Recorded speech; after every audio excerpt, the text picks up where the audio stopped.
Hello everyone, welcome to word IQ. आज का हमारा टॉपिक है रियलिज्म। रियलिज्म को आयर थ्योरी की डोमिनेंट थ्योरी माना जाता है। रियलिस्ट थ्योरी 19th सेंचुरी से ऑनवर्ड में इमर्ज हुई, लेकिन इसको कदीम रवायात की सोच यानी ओल्ड ट्रेडिशन ऑफ थॉट माना जाता है। जहाँ रियलिज्म की बात की जाए वहाँ थुसिडिडस का नाम भी आता है। रियलिज्म की रूट्स हमें थुसिडिडस के पेलोपोनेशियन वॉर की डिस्क्रिप्शन में मिलती है। पेलोपोनेशियन वॉर के बाद थुसिडिडस ने स्पार्टा और एथेंस के जो ताल्लुकात है उनके बाद ये बयान किया कि ह्यूमन नेचर जो है ना, उसमें दो चीज़ें बहुत इम्पोर्टेंट है। उसमें फ़र्स्ट चीज़ ये है कि ह्यूमन चाहते हैं यानी इंसान चाहता है कि उसके पास ज़्यादा से ज़्यादा ताकत हो, और दूसरी चीज़ कि वो उस ताकत से दूसरों पर राज करे। थुसिडिडस ने बताया कि यही इंसान की जो नेचर है, जो सेल्फिश नेचर इंसान की है, वही स्टेट्स में भी पाई जाती है। स्टेट्स भी चाहती हैं कि उनके पास ज़्यादा से ज़्यादा पावर हो और वो दूसरों पे राज करें, मतलब डोमिनेट अदर स्टेट्स।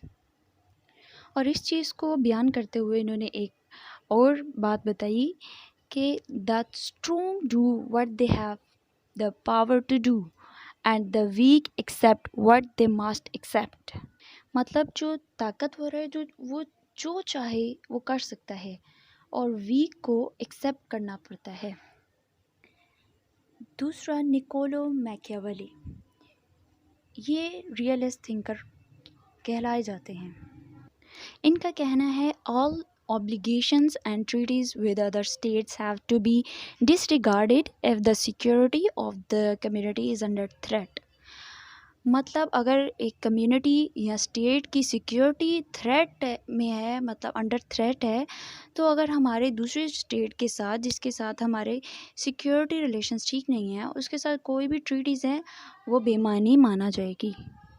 अब हम बात करेंगे important assumptions and fundamentals of realism। मतलब रियलिज्म थ्योरी की assumptions क्या हैं, कौन से आइडियाज़ हैं जो ये थ्योरीज मानती है कि ये दुरुस्त हैं।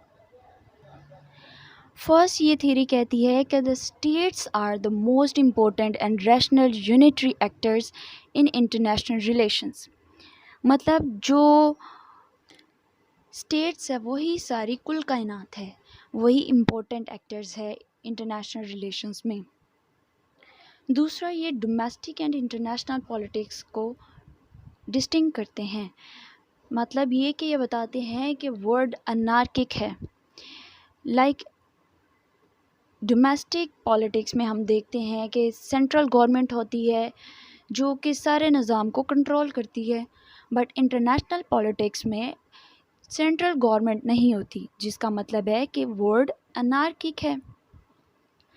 फिर ये रियलिस्ट कहते हैं कि जब वर्ल्ड अनार्किक है तो स्टेट्स दूसरी स्टेट्स की इंटेंशंस के बारे में नहीं जानता, क्योंकि यहाँ पे सेंट्रल गवर्नमेंट तो है नहीं जो कि स्टेट्स को पनिश कर सके। So they believe in self help system, means अपनी मदद आप, जिसके लिए वो कहते हैं कि स्टेट को अपने आप को स्ट्रॉन्ग करना चाहिए ताकि वो अपने आप को सिक्योर कर सके और अपनी सर्वाइवल को मैक्सिमम कर सके। अपने आप को स्ट्रॉन्ग बनाने के लिए जो स्टेट्स को चाहिए वो है कि रिलेटिव पावर को इंक्रीज़ करें। वो दूसरा ये कहते हैं कि international relations is a struggle for hard power, कि स्टेट्स को अपनी हार्ड पावर यानी मिलिट्री पावर को इंक्रीज़ करना चाहिए ताकि वो अपना आप को सिक्योर कर सके, क्योंकि war is always possible. Realism कहते हैं कि वॉर कभी भी हो सकती है, क्योंकि हम दूसरी स्टेट्स के इंटेंशंस के बारे में नहीं जानते। सो हमें चाहिए कि हम अपनी मिलिट्री को इंक्रीज़ करें, मिलिट्री पावर को इंक्रीज़ करें ताकि हम सरवाइव कर सकें इस अनार्किक वर्ल्ड में। वो कहते हैं कि बैलेंस ऑफ पावर पे हमें यकीन रखना चाहिए, क्योंकि यही बुनियादी मीन है انٹرنیشنل سسٹم کو اسٹرکچر کرنے کا۔ ہمیں ایک تو اپنی ملٹری پاور کو انکریز کرنا چاہیے، اور اگر ہمارے پاس اتنے ریسورسز نہیں ہیں یا پھر ہم نے اپنے فل ریسورسز یوز کر لیے تو پھر بھی ہماری پاور دوسری اسٹیٹ کے برابر نہیں ہوئی، تو ہمیں دوسرا کام کرنا چاہیے کہ ہمیں الائنسز ایسے بنانے چاہیے، ملٹری الائنسز بنانے چاہیے، لائک جو ہمارے اینیمیز ہیں، جو ہمارے دشمن کا دشمن ہے، اس کو ہمیں دوست بنا لینا چاہیے. So they believe in the enemy of my enemy is my friend. پھر وہ کہتے ہیں کہ جب اسٹیٹس پاور کے پیچھے زیادہ پڑ جاتی ہیں تو وہ سیکیورٹی ڈائلیما پیدا کرتا ہے. اب سیکیورٹی ڈائلیما کیا ہوتا ہے؟ اگر ہم فار ایگزامپل بات کریں نارتھ اینڈ ساؤتھ کوریا کی، تو نارتھ کوریا جو کہ اپنی ملٹری پہ زیادہ انویسٹمنٹ کر رہا ہے، نیوکلیر پاور بننے کے لیے کوشش کر رہا ہے، تو یہ ساؤتھ کوریا کے لیے، جن کے ساتھ ان کے تعلقات ٹھیک نہیں ہیں، ان کے لیے ایک تھریٹ بناتا ہے، یعنی ان کے لیے فیئر پیدا کرتا ہے، ڈر پیدا کرتا ہے، اور یہی ڈر سیکیورٹی ڈائلیما کہلاتا ہے. دوسری جانب ریئلزم کی تھیوری میں وہ کہتے ہیں state will cooperate and follow international law and listen to international organisations only when it suits them. اس کا مطلب یہ ہے کہ اسٹیٹس بس اسی حد تک کوآپریشن کرتی ہے یا فالو کرتی ہے انٹرنیشنل لا کو جب تک وہ اس کی اسٹیٹ کے انٹرسٹ میں ہو. لائک اسٹیٹ کے انٹرسٹ کے مطابق اگر کوئی بھی لا ہے تو وہ فالو کریں گے، اگر نہیں ہے تو وہ فالو نہیں کریں گے.